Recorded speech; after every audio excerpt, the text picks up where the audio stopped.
ZMT, for those who do not really know, we are working in tropical waters since 30 years now, and we are really focusing on trying to provide scientific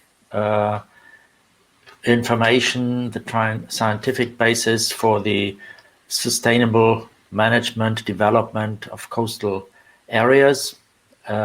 We have been in many parts in the world in the meantime. Our focus is on some African coastlines, but also on Latin America and Asian. So, and I think maybe the uniqueness of ZMT is that we really are hosting from natural scientists to social economy areas, all the kinds of disciplines that are necessary for sustainable development, which is rather unique in Germany, or has been. Now they are coming up and diversifying in other institutes as well. But also, I think this is quite unique in the world. And so we are also very active since many years in capacity development. We have an own master program in this area, and I see that some of the participants are alumni from the ISATEC program, or they have been here working at ZMT. So welcome back to everybody, and I hope I'm looking forward to a very interesting discussion. Thank you. Then I'm going to take over. Good afternoon to all of you, good morning and good evening, wherever you are sitting on the planet. My name is Nicolas Dittert, and I am the Administrative Director of ZMT, the Leibniz Centre for Tropical Marine Research. And as I'm working for almost 25 years in scientific data management, I'm really happy to welcome you to today's event. But civil society has almost no clue what the term means, data management. And scientists are used and trained to focus and to look into own data and to discuss those data with other scientific data in order to create new scientific statements. But at the end of the day, scientific data will help saving the planet. Any single measurement will turn into information. The synopsis of information will create knowledge, and knowledge eventually shall be the driving basis for decent political decisions. Being that much important as a subject, I wish you all a fruitful panel discussion and exchange on the question, how can data management initiatives facilitate environmental sustainability in the tropics? Have a splendid day. Thank you.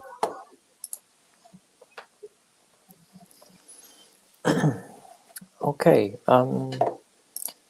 so with that, I would like to introduce how today's panel discussion will go on. So in the first part, we will have a panel discussion with the 4 panelists, and I will be the moderator. This will last roughly around 45 minutes, and it will be video recorded.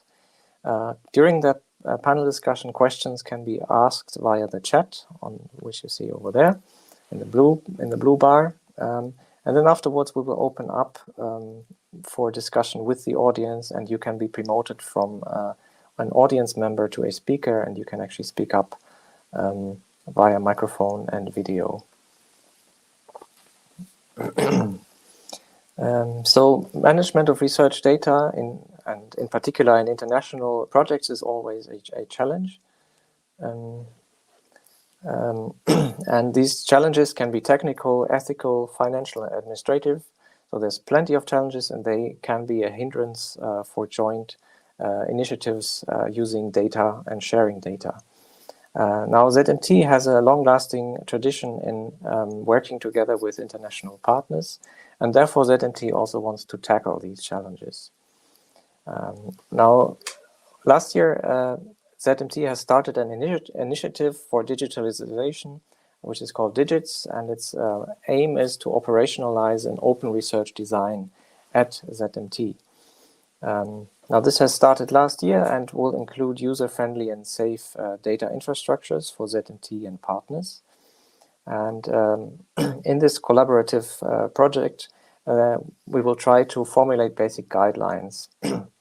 Now, here in this panel discussion, which is also partly part of this initiative, we would like to stimulate a discussion on the challenges in establishing data management initiatives, in particular in the tropics, and how these initiatives can facilitate environmental sustainability, and how exactly ZMT can contribute to these initiatives.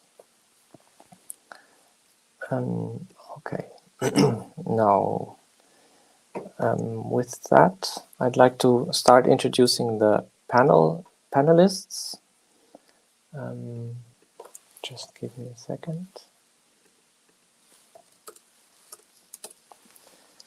So we will have 4 panelists today. There's Dr. Nina Vambiji from the Kenya Marine Fisheries Institute. She conducts research on fisheries, biology, ecology, stock assessment, fish genetics, and has been involved in marine biodiversity data management through global databases such as OBIS and WORMS and AFRIMAS. So she has been working towards a new data standard for combined marine biological and environmental data sets. So she's an expert on fish biology and also an strong advocate on data sharing and data management. Then there's Professor Frank Oliver Glöckner from the Alfred Wegener Institute in Bremerhaven, who's also the head of the data publisher Pangea, and has been a long-time evangelist for data sharing according to the FAIR principles. Now, Pangea is a very big data publisher in the earth sciences, and currently lists over 32,000 data sets related to the tropics. Luis Gadalia from the University of Jena is a Brazilian data scientist who brings in the perspective of analysis into this panel discussion. His research focuses on optimizing data flows and introducing data flows for reproducibility of science, and has been also involved in the design and implementation of a number of biodiversity databases, such as the Brazilian Biodiversity Information System and the Brazilian Marine Biodiversity Database. And last but not least, there's Estradivari, who is currently a PhD student at ZMT. She's from Indonesia and has already 11 years of experience in conservation and with data recording and data sharing issues. She has also been involved in data management projects like Data Mermaid and the Marine Conservation Evidence. And she also used to be responsible for interactions between the WWF and NGOs and policymakers. Now, in this panel discussion, we will roughly go from the current state of affairs in the initiatives and infrastructures towards things that are about the future, like strategies and vision and capacity development that can happen in the tropics. And with that, I'd like to start the panel discussion by asking Nina. So you're in the fisheries community. What would you say is the state of affairs regarding data management and data sharing in your community? You are still muted, Nina. I would like to ask the panelists to unmute themselves so they can always speak up. Okay. Thank you so much, Joska, for the question, and also take this opportunity to appreciate ZMT to invite us as panelists to this conference. So in the current situation of Kenya is that data sharing in the fisheries sector is it's open, yet some of the data is not available. So we have data sets that are collected, for example, by my institution, that if someone would like to have a copy, they would have to ask officially for this information. and we would share it because we are a research institution and our mandate is to conduct research, and for this information to then give it to the managers, which is the fisheries department, that take the managerial role. So towards that, yes, data is available. Some data is available. Some it's in mixed format. So sometimes, again, if someone was to ask for data, it depends again on what kind of data set you'd like. So there's a lot of cleaning and stuff like that. But that's the current situation. Data sets are there, but they are patchy. Some are in people's data desktops, some in institutions, and some are in notebooks. So you have to first take a lot of time to collect all this together. So if you wanted to take a holistic approach and try to analyze this data, so for example, someone like Luis Gadalia, if you wanted to approach your data, he would need to do this manually and basically ask everyone involved in order to get the data. Is that right? To some extent, yes. To some extent, yes. But for example, if he wanted fisheries data from Camfrey, he would just write to the organization and we would supply him with the data that he needs for as long as he explains what is the use, what he's going to use it for. We have NGOs that also collect fisheries data, so that would have a different data policy, and maybe they'd have different data sets that we may not necessarily have. And the last instance is that the data that both us as government and NGOs, maybe it was data collected together. So in that regard, depends on where they'd start the journey from, where Luis would start from.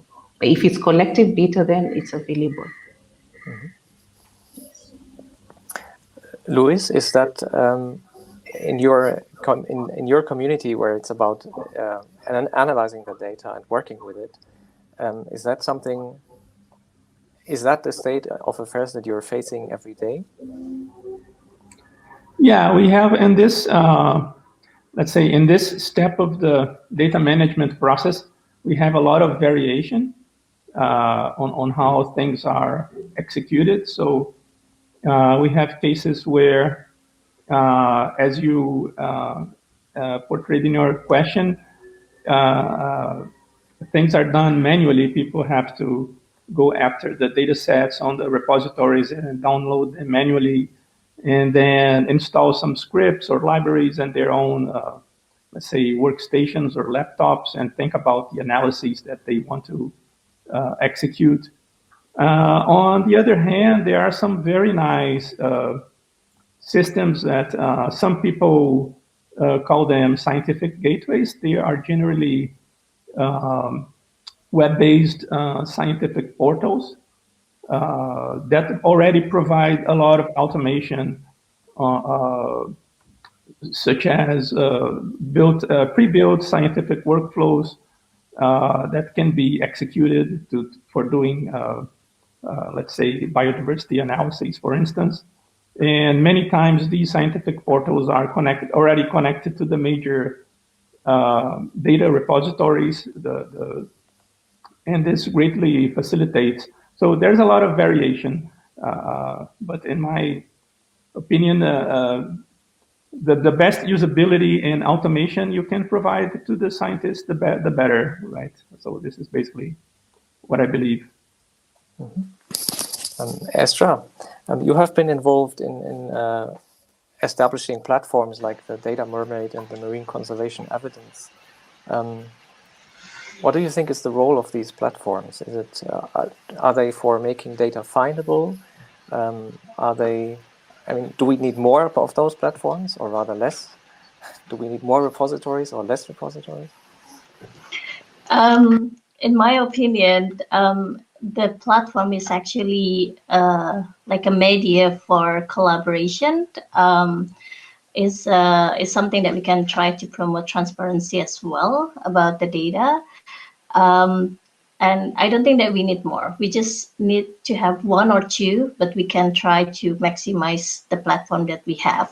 So it's also the reason why like data mermaid or marine conservation evidence is growing.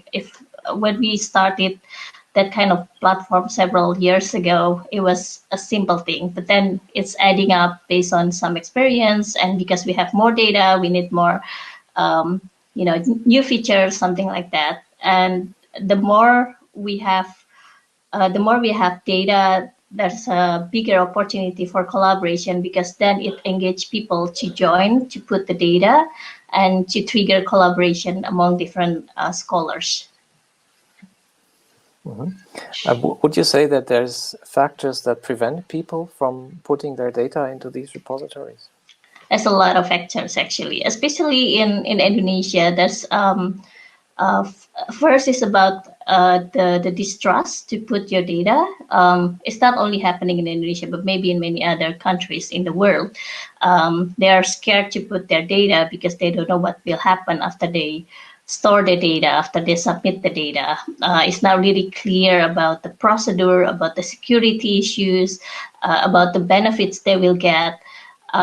And then there's also issue with the institution itself, because each institution has their own policy in sharing the data. So probably some institution want to keep the data while the staff wants to share the data. So there are a lot of things that needs to be considered by people or institution to put the data. The other classical problem is about the access or the infrastructure or the technology itself, because Indonesia is an archipelagic country where the infrastructure is really has a huge gap between the big island and the small island. There are many places in Indonesia don't have electricity, for example. So they have the data, but they don't have the access or the capacity or the resources to share the data sometimes. Interesting. I think we can come back later to the technology and part. Now I would like to ask Frank Oliver. I mean, the Pangea has a long tradition, a long history already, and I'm sure you also have faced this problem of distrust in the communities. How did you tackle those? Well, or how do you? How do you? Yeah, no, at the moment it's not the main problem anymore. On contrary, at the moment we are a bit overloaded with the requests that we get, and I think that's a matter of the reality that has happened over the last years.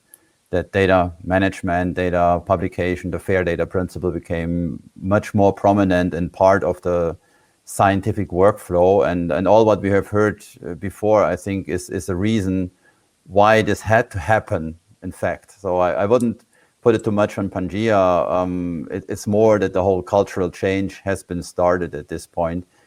And the question is now for sure, how can we extend it towards the long tail of science and not only the big players? So it's, and especially if I look in this round here, we hear about this typical problems, from electricity towards internet connection, towards stability, towards technology backbone that's out there. So this is all things that needs to be overcome in a more concerted and common way. Pangea can be one building block within this as a repository with a lot of knowledge how to do this. But for sure, you don't want to have Pangea at every site in every world, because then we have another, let's say, diverse ecosystem out there. In fact, we have to make the things interoperable so that it can be automatically harvested by APIs, by REST, and get machine-machine communication going, and not the personal communication that we heard before. Because if you just have to pick up the telephone, ask somebody to send you a USB stick with the data, this does not scale over time. And so the approach that we are now following is more and more to say, don't build another portal, don't build another database. If you have another database, if you have data in place, make them interoperable, bring them on a standard so that others can harvest them or can use them and can then build the data science at the end by integrating different resources. And that's I think what Pangea is pretty good for, we are spreading the data towards many other resources, many other repositories, so that it's more or less a hub in this case, collecting and then sending it out again. And this I would also like to see maybe in many countries out there. I'm happy to hear that you're getting more data than that is almost too much. But coming back to the distrust issue, could you comment on whether the fair principle movement, whether that's a Western thing and has not really arrived, that if there are differences between countries from the tropics and European countries in that regard? Would you say most of the data is coming from Western countries and not so much is coming from countries in the tropics? Well, I don't know at this point. I have to look it up. But it's maybe a question towards the other panelists to say what is the culture? So is it is the fair principle something your community likes or dislikes? It's also not in the Western that they all like it, to be honest. So let me answer that. It's not about liking or disliking. It's in support of what Esther Vera has said. It's the factors that make you not participate. But in this recent times, we are sharing data. In some instances, you could have a project where the donor has already clearly indicated that you need to share the data. So the data is being shared. I want to give an example of, I think data sharing has been more common in let's say in the Western Indian Ocean region or in Africa with regards to, or in support by IOC UNESCO. So there used to be projects, in Africa, Phase 1, Phase 2, Phase 3, where there's a real push for oceanographic data to be shared. And portals have been developed towards this effect. And this has moved on to now not necessarily just the oceanographic data, but also the species, so the marine data. And that's where efforts by OBIS, the Ocean Biodiversity Information System, and the World Register of Marine Species have, kept on working with the African nations or nodes in Africa to ensure that data is shared, because data is there, but it's just not necessarily in the databases. So it's not that we don't want to, but it's coming in. Having looked at all the factors that Esther Vera has earlier mentioned. How is it about policies and laws? Is it so we talked about that having less repositories and less portals is probably makes it easier for scientists to find the data and to gain access. How's that in terms of politics? Like, how is it in Kenya? Is it okay to store your data on a server that is somewhere in Europe or that is somewhere in the USA? Or is that actually a problem in your community?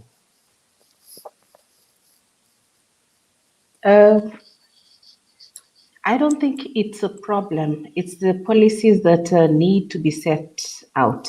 If we still go by with the example of IOC UNESCO, a lot of information and data is stored in Belgium, in the Leibniz Institute. So it happens. The oceanographic data is actually there. So I would say with regards to other things, yes, we still need to look at the data policies, because it all depends on, if it's not clear, what are the benefits of this data? Or what is the security? If we do put out, let's say, something that at the end of the day, someone can go and extract a cancer drug from it, and you had no idea. All this time you have this tree or this species in your water, but you do not know the details. So then who gets the patent? So I think it's still, it's about the data policies, but we have no problem with the data being shared or being stored in other organizations, for as long as the rules are laid down. Everybody understands what they get from it. In Indonesia, it's a little bit a different a little bit different. So the government in 2009 released several new regulation about one data, or so it's like an open, it's a policy that can support, having one repository of data, which is a good thing.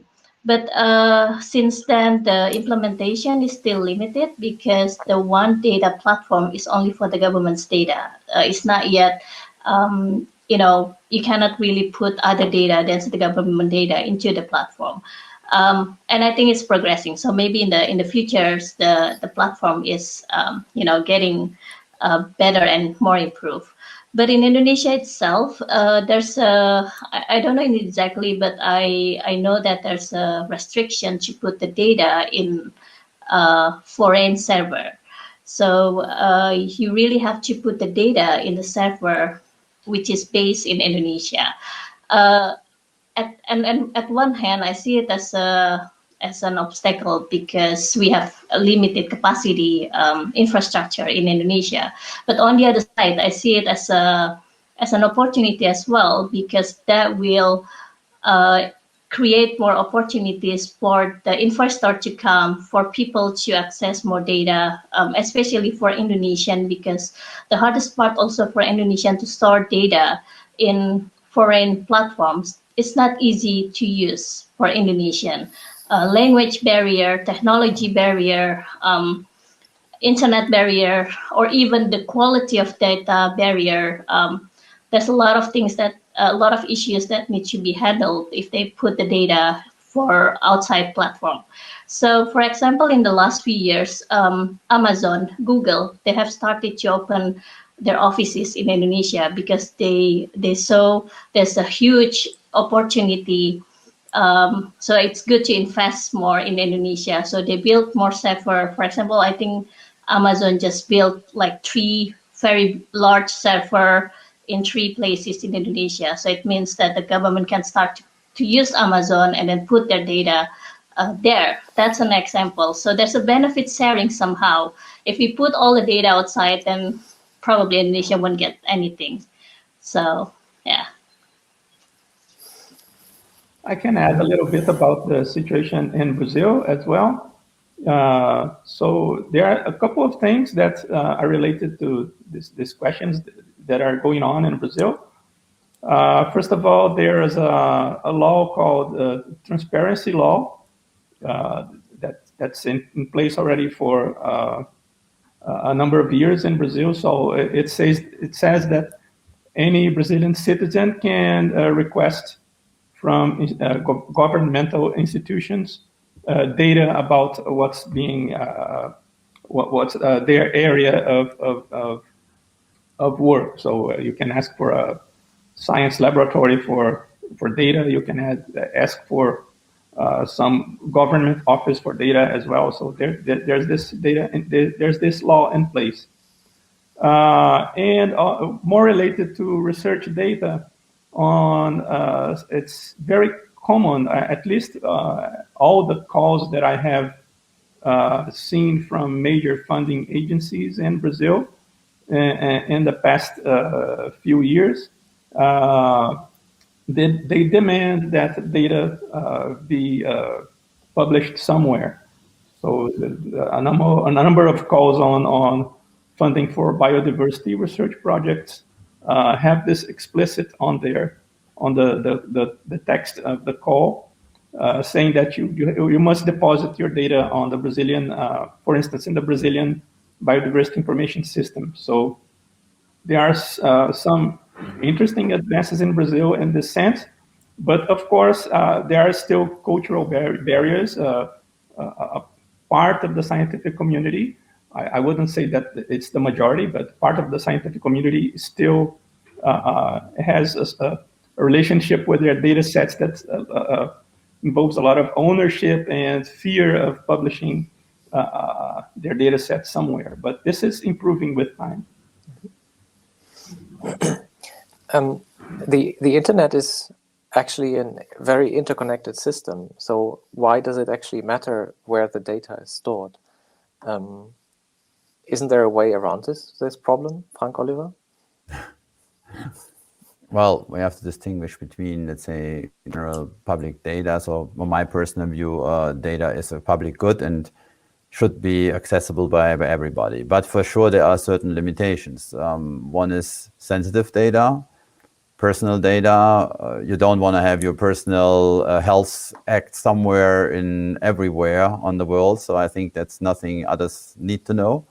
And for sure, also in biodiversity research, there are certain kind of information or data like endangered species. You don't want the GPS position in Google Maps.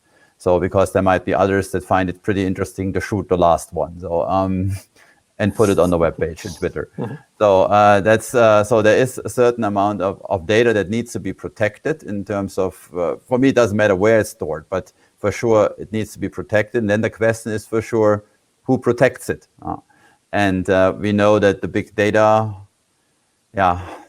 keepers, Google, Amazon, you name it already, it's their business model to sell data. They're not there, they're not providing you the services because they are a charity institution. They want to make money out of that. This means they're interested in selling the data at the end. Therefore, it makes a certain difference where to store the data, not where in the world, but maybe distinguishing between public institutions, as we operate Pangea as a public institution, which is independent of any kind of commercial interests, or you put it in Google or Amazon or whatsoever, and you don't know where the data will finally end up at the end. So that's actually a very interesting point. I would like to know your opinion on whether there's a role for commercially acquired or collected data at all.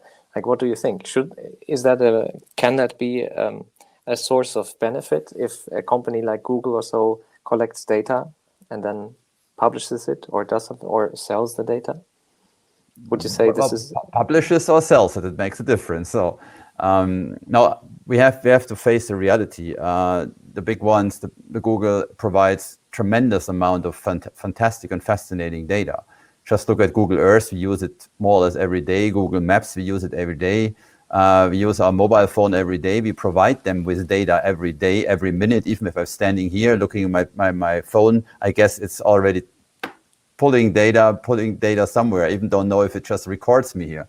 And so that's the reality. And I don't know where the server of this system here is running. So yes, and we also know that a lot of social studies, for example, talk about the epidemics at the moment. A lot of information is also in Twitter, it's also in the Facebook. And using this information for example, fighting COVID or to understand better how the social interaction is, this is tremendous important data. Yes, for sure, we need them. We shouldn't ignore them. We just should think about how we can do a good public-private partnership that is not just taking the data and leaving us behind at the end, and building at least a certain amount of force, a bit of against them, and not putting all the data just without, blind in the big repository, in the big data sinks they have. But I think it's a responsibility for everybody, not only the scientists, also your personal information, how you deal with your data. So if you accept all the cookies all the time, browser or not, so it's a question. I stopped that. So that's actually an interesting topic, because the big data players, they have been very strong contributors to technology development. I mean, we wouldn't have smartphones and this great technology that enables so much without the big companies like Google and Samsung. Maybe that's a question. Can be a question to Estra. You mentioned that technology is a limiting factor in Indonesia sometimes. How do you think this can be improved? Is it something that we just have to wait for until it happens, or is there something that players like ZMT or so could also actively help? Indonesia is an interesting case. So when we say that there's a technology disparity, it's clear there's a technology disparity.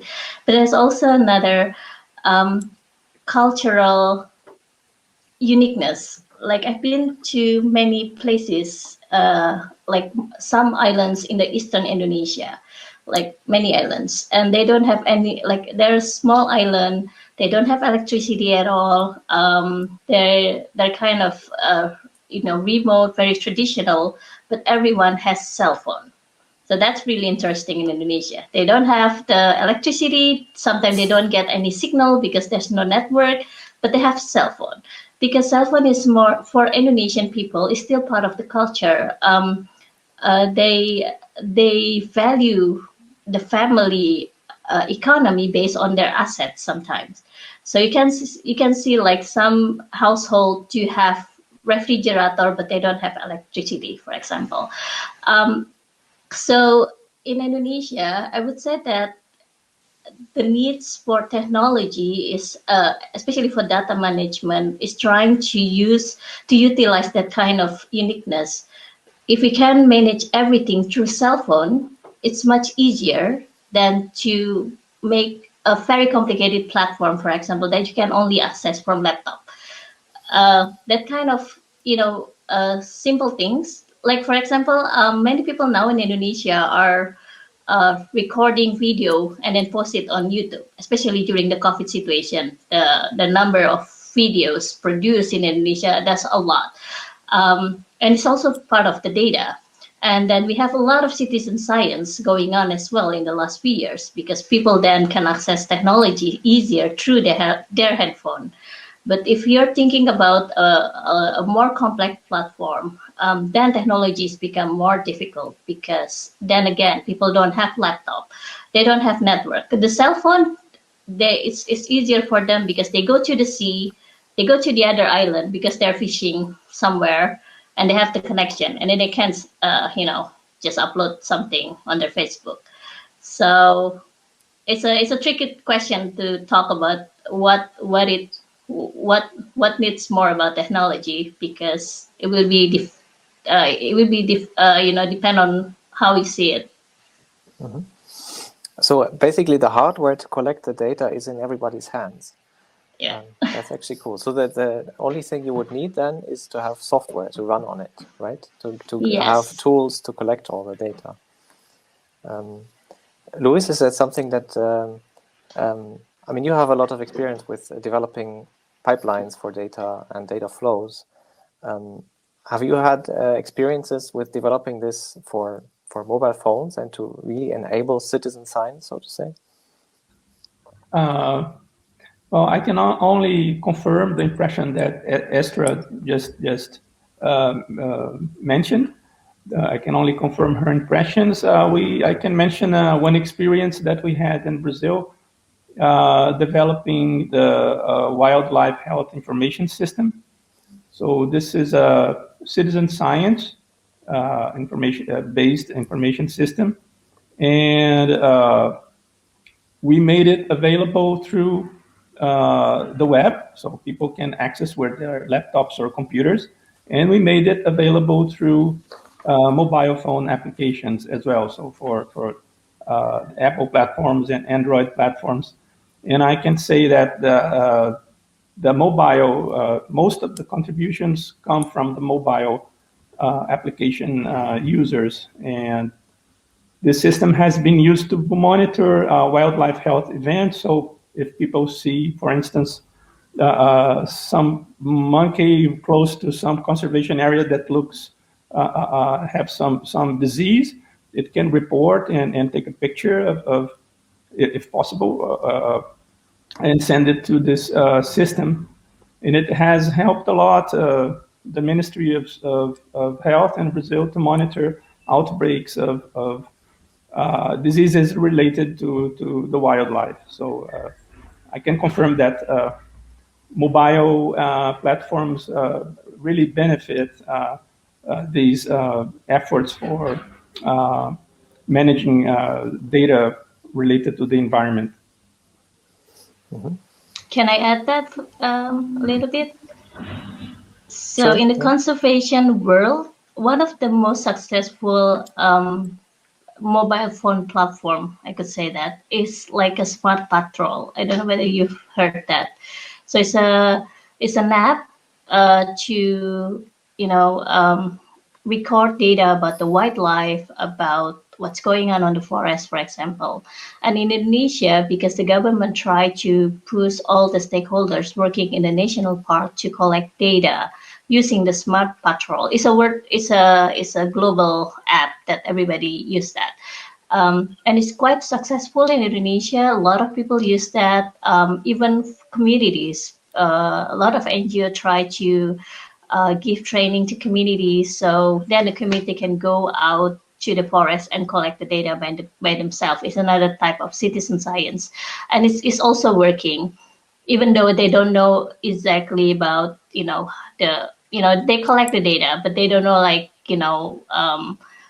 about how the platform works, what's behind it. But at least they contribute. They want to share the data. They want to help for the conservation. And it's something based on the mobile phone. They just have their cell phone and then they go out to the forest and collect the data. So it's also one of the successful apps in Indonesia. Mm-hmm. That's interesting to hear. So something that I would like to ask is, how would you see the link between having these tools for data collection and data management? How does that facilitate sustainability? Like, I mean, if you have all the data, that's nice, but what does that do to help conservation? Maybe Nina, can you comment on that? Would you say that helps if you have data? Does it already help?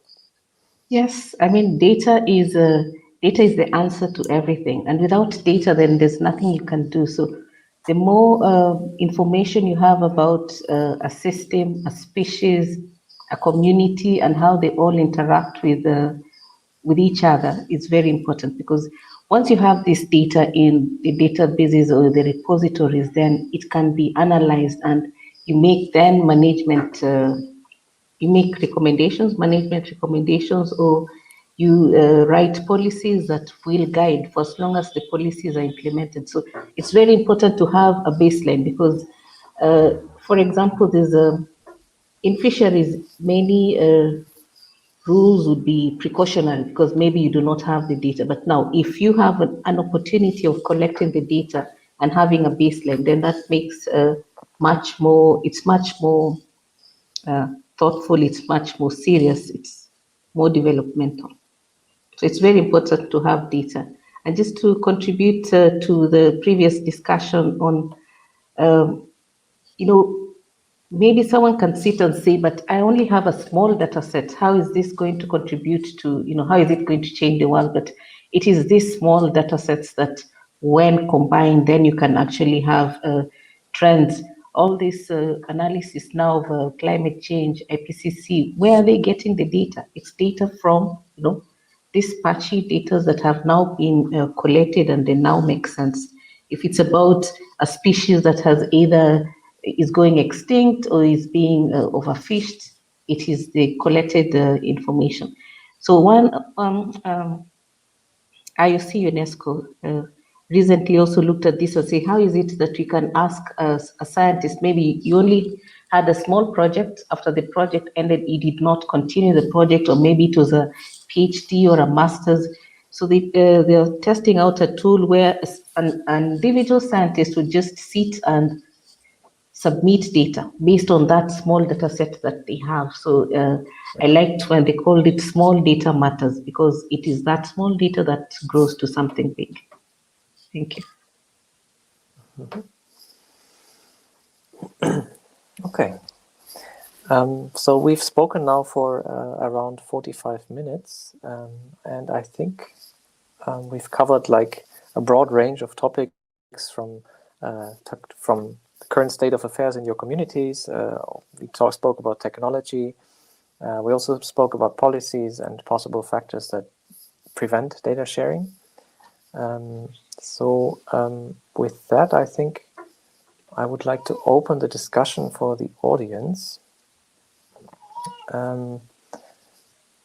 So for this purpose, if you have a question and would like to speak up, please post a message in the chat, and I will promote you to a speaker if you would like. I think we have already at least one question from Ayun. So I'll promote Arjun. About the indicators and measure of good management of scientific data.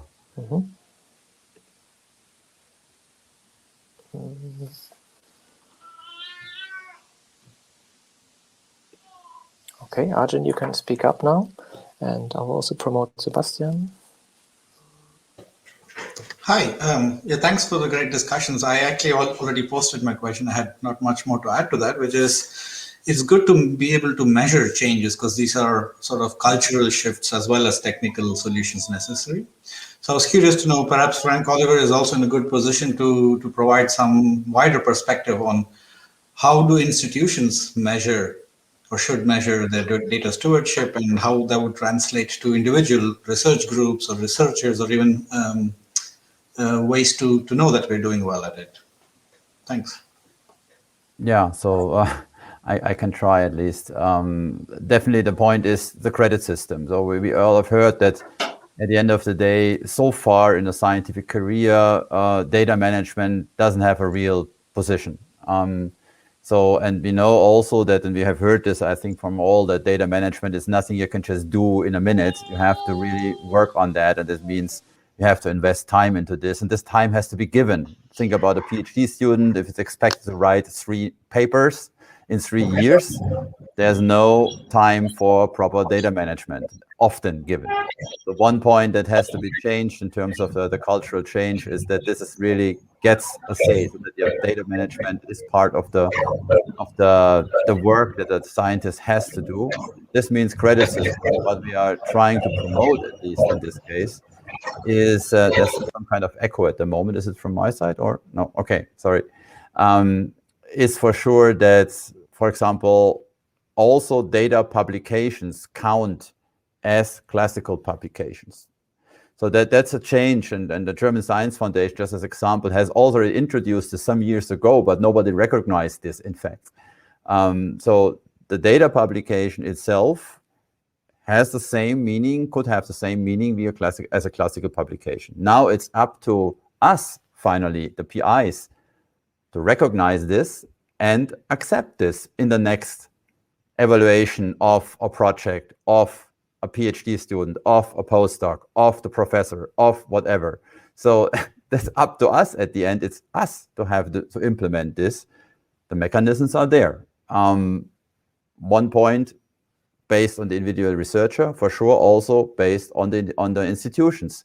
The institutions have to recognize that if someone works heavily on data management and maybe publishes 2 papers less per year, and only data publications, only, I say it provocative in this case, it still has the same value as the other publications. So that's part of the leadership, has to recognize, has to do this. So we can go direct to ZMT leadership and say, do you do this? We try to implement this at the Helmholtz at the moment, at the Alfred Wegener Institute, for the so-called next POF, the next program-oriented funding, that this becomes part of the KPIs, the key performance indicators, also to data publications have a clear value in this. It's a certain way, it's not yet done. We all know this, unfortunately, yes. Thank you. The quotes that you used for only is not theoretical, in the sense I've faced this conversation before. I have made data publications and have been asked, right? So that is the publication. That's a good point. Thank you. I know. The next question was from Sebastian, I think.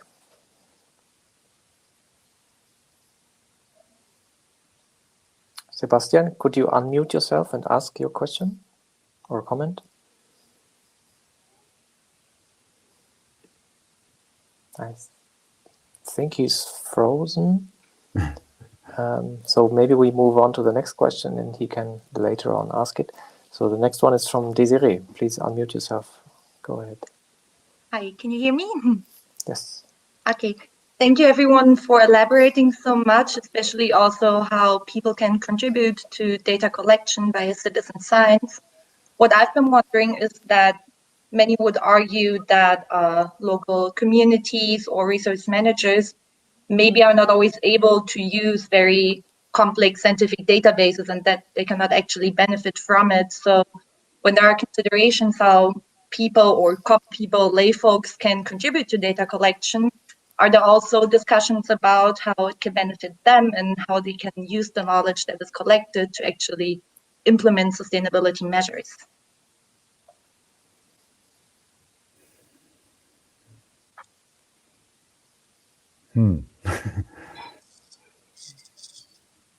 I want to give an example. I had no idea about iNaturalist, but I went to a conference and everybody, I mean, it was about diversity conference where technical, computer gurus, people in IT were the most attendees.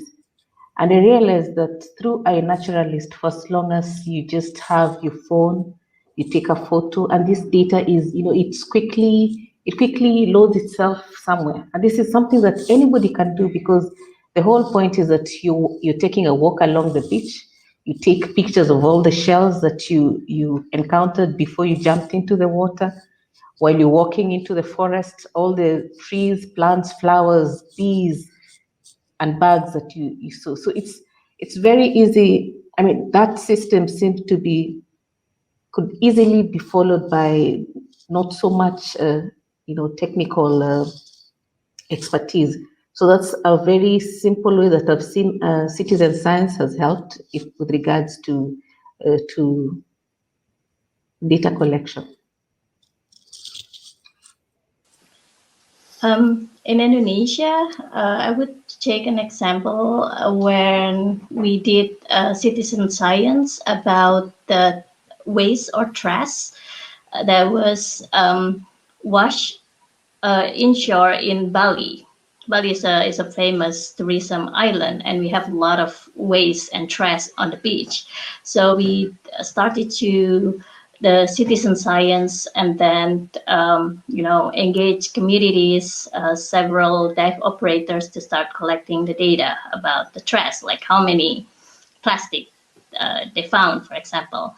Well, and we see a very good impact because it's not only about collecting data, but also increasing the awareness, because then they see directly what's going on around them. Something that they never noticed before, now they know. So you don't really have to, shout to them, tell them what's going on. They can see it by themselves. So that's a good thing. But the hardest part with the citizen science, using the smartphone apps, especially for non-scientists, is managing the quality of the data. So I realized that's the hardest part. So we always have someone who are sitting behind the desk, managing the data, making sure the data is, in good quality at the end, because, sometimes even the community don't know how to use, your camera, for example. They just take pictures, but they don't know what picture they have to take. So something like that, you have to keep maintaining the quality of the data. So it's not possible to make everything automated. People can collect the data, but there should be someone else who are good in science to keep up with the quality of the data. Yeah, I can add a quick example from Brazil as well, mentioning again the wildlife health information system. Brazil had in recent years some outbreaks of yellow fever in places that were not common to have yellow fever, close to the major population centers in Brazil. And this generated a surge in usage of this wildlife health information system whenever people saw some thing that they thought it was possibly related to a yellow fever outbreak. They informed, they gave some input through the application, and this generated some actions from the Ministry of Health to verify. And so there are, in this way, at least in this example, to the users, it was clear the benefit of contributing data to these platforms.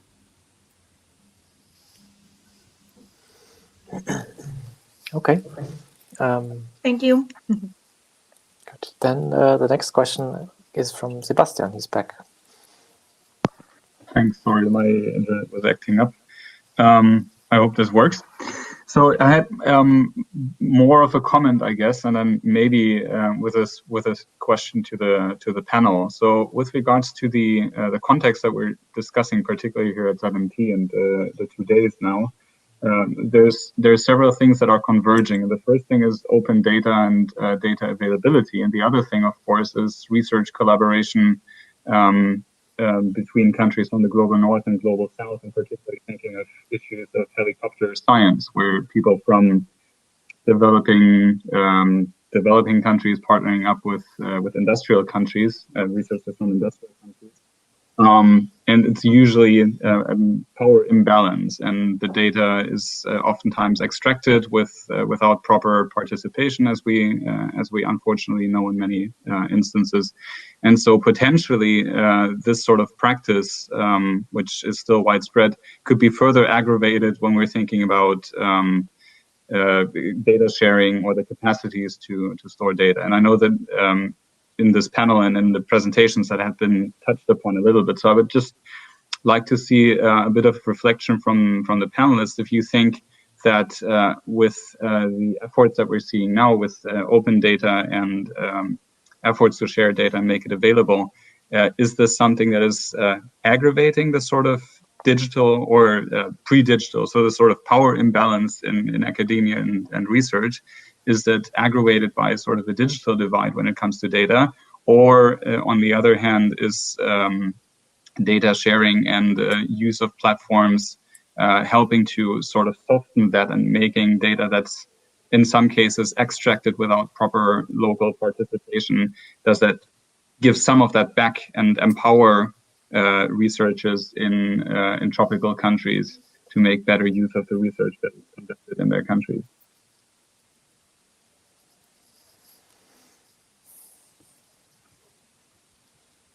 Oh, good question.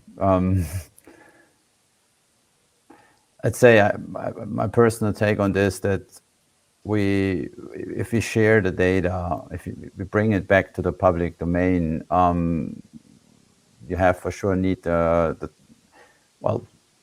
there's the possibility, at least you have the opportunities to take these data and you make use of this. So it's not like in former days where companies maybe went out, took samples from all over the world, hide them in their treasures, and then try to make products out of this, which often don't happen. So I wouldn't say this was more a gold rush than a reality. But I think with a general open science, it should be different. And we have seen this from the publishers. It is big fight about the publishers still, where rich institutions like Max Planck or the Helmholtz or whatever, they have all the licenses. They can get access to any kind of papers all over the world from any kind of Elsevier now or whatever called.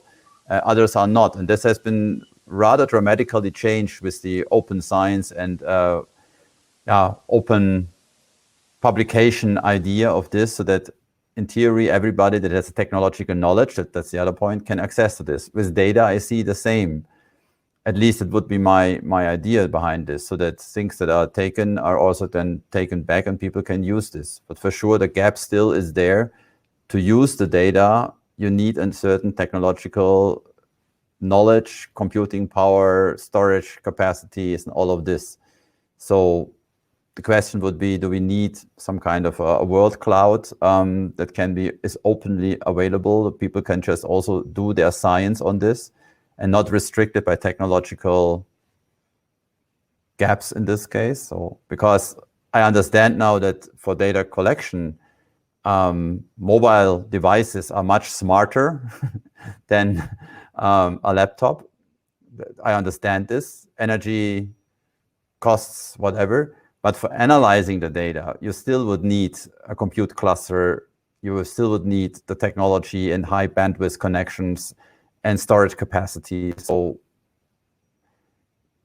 maybe this is another way we should go for, to have an open, let's say, technological platform where people can use the data and make use of the data freely and openly, without the restrictions on having their own small clusters, technology, bandwidth, whatever at home.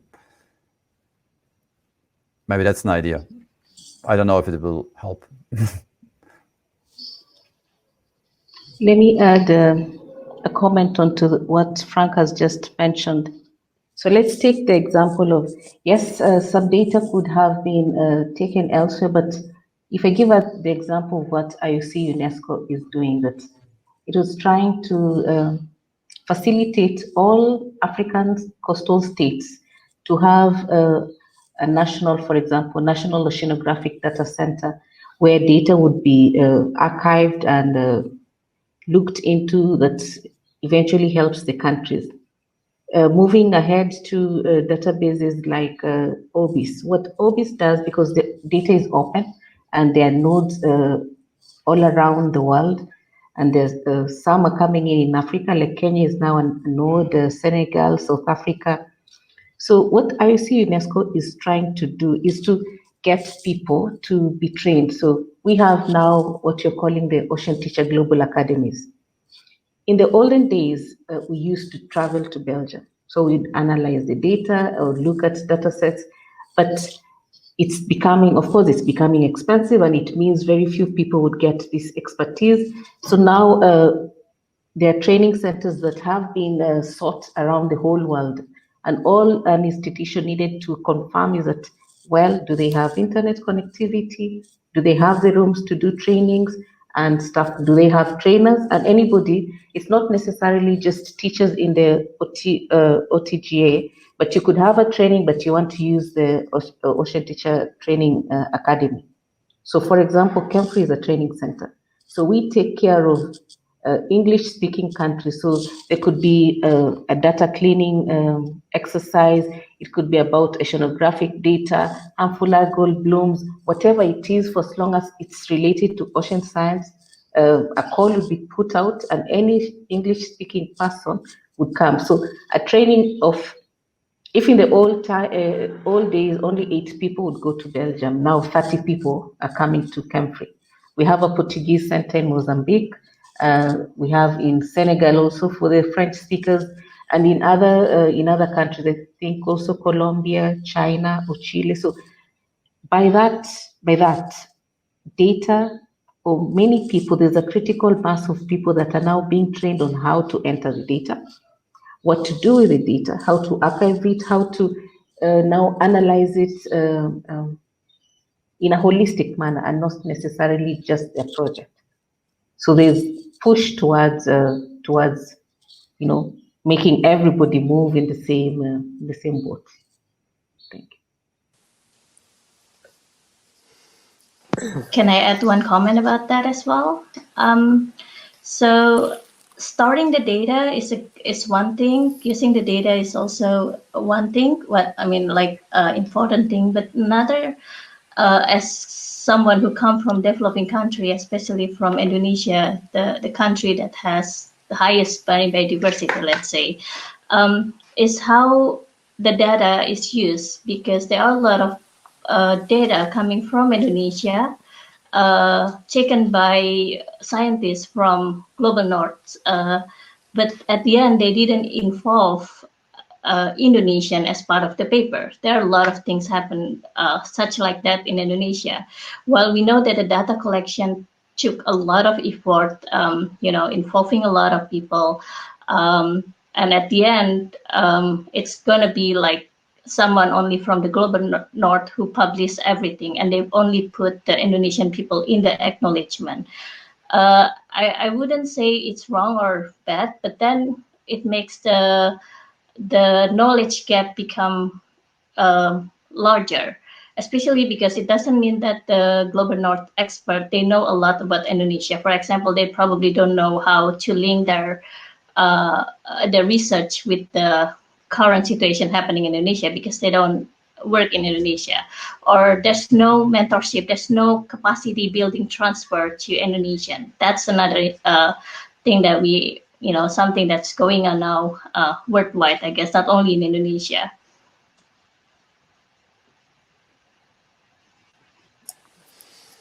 Okay, I think there was a question from Zuharit. Would you like to unmute yourself?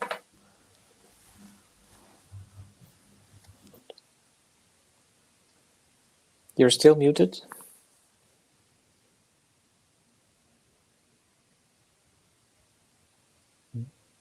No, we cannot hear you, Zuharit.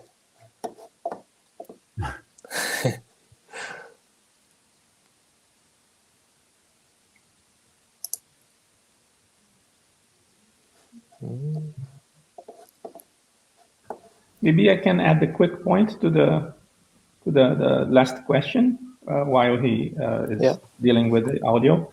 With respect to giving credit to indirect contributions that often come from developing nations. So maybe if these studies and papers are published along with well-curated provenance information captures these transitive relationships. So some data set produced in a developed country can go through many derivation steps and analytical steps, and at the end being published on some top journal, let's say. But if you have proper provenance information about the final products of the studies, you can trace back the original data to where it came from and give some credit. So it's important. It would be important to support this type of, let's say, practice of recording provenance in every data analysis.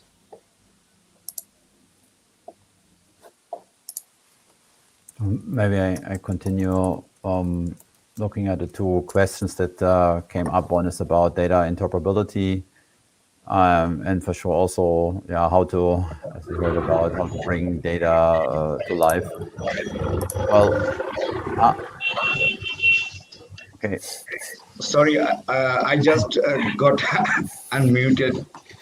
Somehow it was technical difficulty. So my question, like, as I mentioned in the chat, like in many institutes are developing settings in coastal countries, like there are, say, for a research institute, many students are working there, having published their thesis, but those only you can find the title or just the abstract, but you cannot reach the details. So if all of those institutions can be promoted to have a kind of totally digitalization of those research output, then I think we can integrate a common platform for fetching data from different institutes rather than collecting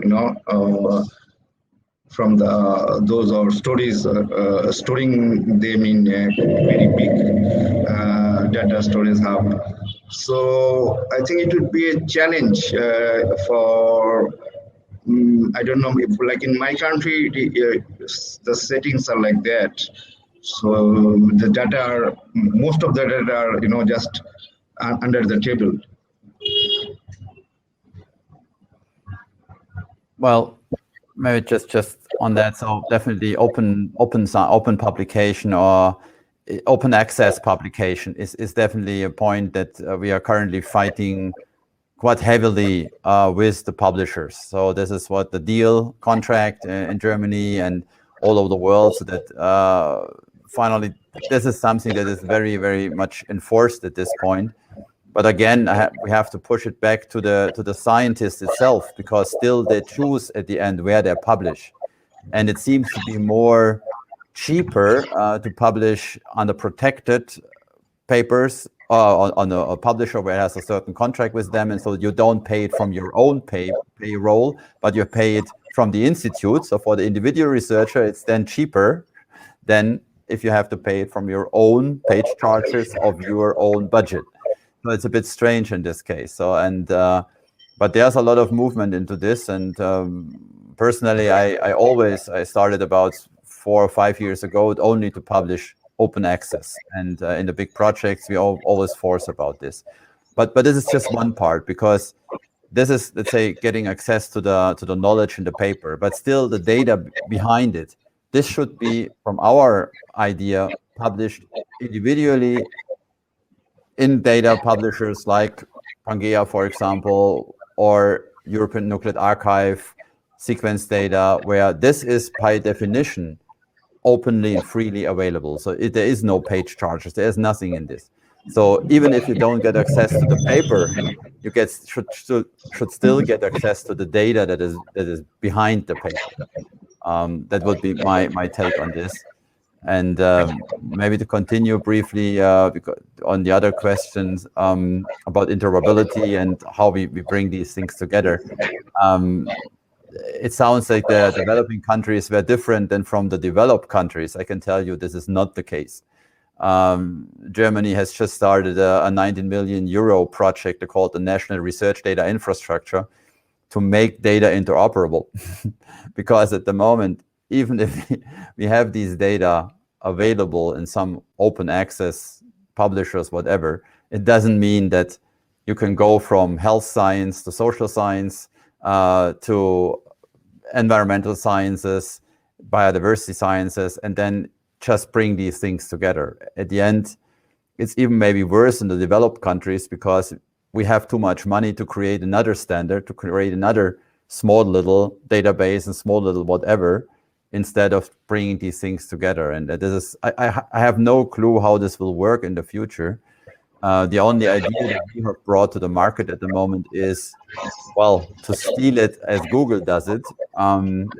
They don't say, we give you, well, one point is to say we develop a common standard that everybody sticks to this standard. That's an illusion. You know how it happens. You have 5 standards, you develop a new standard, and you have 6 standards, but that doesn't change the world. What does Google do? They just said, I don't care about your standards. If you want to play with me, give me the data in a certain schema. It's called schema.org. So give it to me. And I'm big enough that all people will somehow converge to this.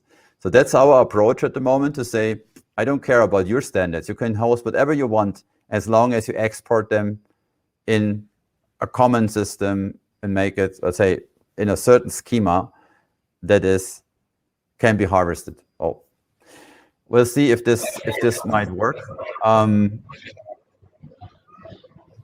Yeah, at least it works. You know, it works for Google.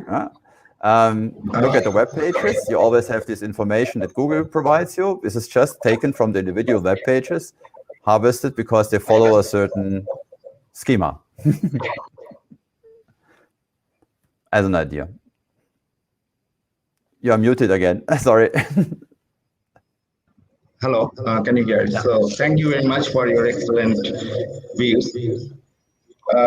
However, like I was thinking whether it would be a good idea to invite different institutes based on SDGs. Say like we can invite interested institutes concerning SDG 14, say. And then we can ask them to generate this kind of data sharing tool so that we can progressively advance science and developmental activities. Not not focusing in all SDGs combinedly, but individually first asking them, and then maybe perhaps later we can think of integrating a different SDGs, something like that.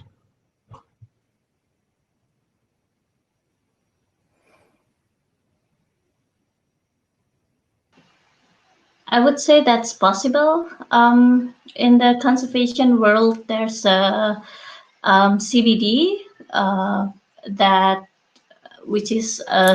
has several signatory member countries, and all these signatory member countries, I just give some example here. So all the signatory member countries, they have to submit their MPA data into the World Database Protected Area, WDPA, for example. And it's kind of mandatory. So every country, every year, they have to put their data there. They have a standard, even though in each country they collect different things, but what they have to put in that platform is a standard indicator or variables. So it's possible when you have a global agreement to put your data, but it's only happening on several topics, on several items. It's not all. While we know that the data, we have various data, we have different quality of the data. So it would work on some matters, on some topic, but not all.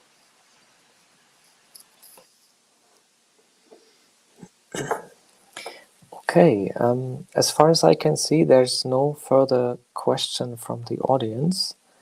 Correct me if I'm wrong, if I may have missed something. If there is no further question, then I would like to thank the panelists for this very interesting discussion. I certainly learned a lot, and I'm really happy that we covered so many topics and touched so many challenges and issues. Very many thanks to the panelists, and also many thanks to the audience for so many people coming and showing interest into these topics. And I hope we can go out of these discussions with having some new ideas and how to tackle the challenges of data management and data sharing.